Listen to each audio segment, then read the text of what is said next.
Hello guys, আমি স্নেহা সারাও নিয়ে আসলাম আমি আরেকটি ব্লগ। যদিও কিছু পারি না জানি না, আমার ফ্রেন্ডের বার্থডে ট্রিট দিতে, তাই আমি আর আমার একটা ফ্রেন্ড চলে এলাম। এখানে এসে দেখি খালি কাপেল আর কাপেল, হাই হাই, যেদিকেই তাকাই হাই হাই হাই হাই। দেখো দেখো এদিকে, হাই রে খোদা রে খোদা, খালি কাপেল আর কাপেল। আমি অনেক বোরিং ফিল করতেছিলাম, বিশেষ করে এই গেটি তো আরো বোরিং ফিল করতেছিল, তাই ফোনটি পাচ্ছিল। কি আর করবো, কি করবো এটাও বুঝতে পারতেছি না।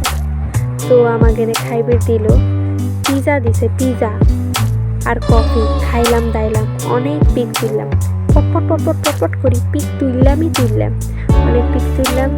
তারপরে আহার সময় কি দিল, গিয়ে দিদি ঘুমায় আর পিট পিট পিট পিট পিট পিট করে তাকায়, ঘুমায় আর পিট পিট করে তাকায়। তার লেগে আমি একটু ভিডিও করলাম, সবার ঠোঁটের ভিডিও করলাম, কি মিস্টেক লাগাচ্ছি রে।